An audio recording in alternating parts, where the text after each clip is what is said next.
তারাতলা বিপর্যয়ের পর 31শে জুলাই পর্যন্ত নির্মাণ কাজ বন্ধ রাখার সিদ্ধান্ত নেওয়া হয়েছিল প্রশাসনের তরফে।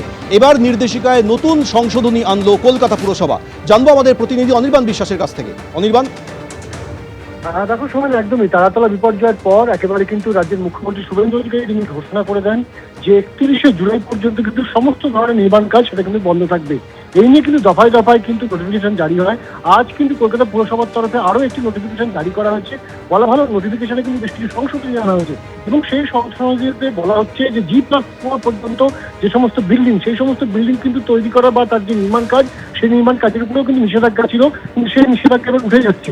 এমনকি ব্যক্তিগত বাড়ি থেকে শুরু করে ছোট যদি বেসমেন্টের কোনো কাজ হয়ে থাকে বা কোনো পুরনো বাড়ি, সেগুলো রক্ষণাবেক্ষণের প্রয়োজন রয়েছে, এমনকি তার স্ট্রাকচারাল কি চেঞ্জেস করতে হবে, এই সমস্ত ক্ষেত্রে কিন্তু সেই কাজ করা যাবে বর্ষাকালের মধ্যে।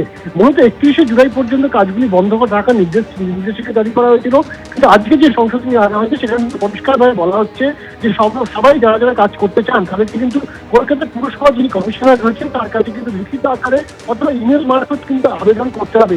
এবং এই যে আবেদন, সেই আবেদন কিন্তু রাজ্য সরকারের গঠন করে দেওয়া যে হাই লেভেল কমিটি, সেই হাই লেভেল কমিটি খতিয়ে দেখবে এবং তারাই কিন্তু চূড়ান্ত সিদ্ধান্ত নিয়ে এনওসি দেবে। এই এনওসি হাতে পাওয়ার পরে কিন্তু নতুন করে কাজগুলি করা যাবে। ফলত আগের থেকে আগের যে নিষেধাজ্ঞা ছিল, সেই নিষেধাজ্ঞা কিন্তু বেশ কিছুটা শিথিলতা আনা হলো এবং এর ফলে কিন্তু অনেকেই বিভিন্ন সমস্যায় পড়ছিলেন, ব্যক্তিগত স্তরে কাজ করতে গিয়ে সমস্যায় পড়তে হচ্ছে সাধারণ মানুষকে। সেই কথা মাথায় রেখে কিন্তু কলকাতা পুরসভার 1 থেকে 16 যে বড় রয়েছে সেই বড় এলাকার মধ্যে এই নতুন করে সংশোধনী নিয়ে এসে মানুষকে কিছুটা কিন্তু সেই কষ্ট হাত থেকে রেহাই পাওয়ার চেষ্টা করলো কলকাতা পুরসভা। সোমেন, ধন্যবাদ।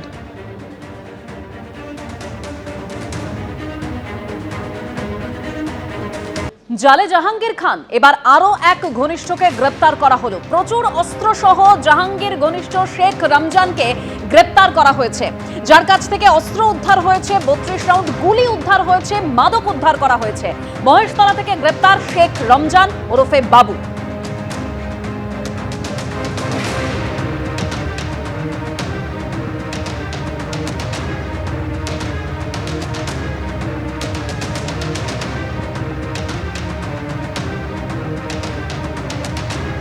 জাহাঙ্গীর খানকে আগেই গ্রেপ্তার করা হয়েছিল, আর এবার গ্রেপ্তার করা হলো শেখ রমজান নামে জাহাঙ্গীর খানের ঘনিষ্ঠকে। প্রচুর অস্ত্র সহ গ্রেপ্তার করা হয়েছে তাকে, যার কাছ থেকে 32 রাউন্ড গুলি উদ্ধার হয়েছে, মাদক উদ্ধার করা হয়েছে, অস্ত্র উদ্ধার করা হয়েছে। এবিপি আনন্দ, এগিয়ে থাকে, এগিয়ে রাখে।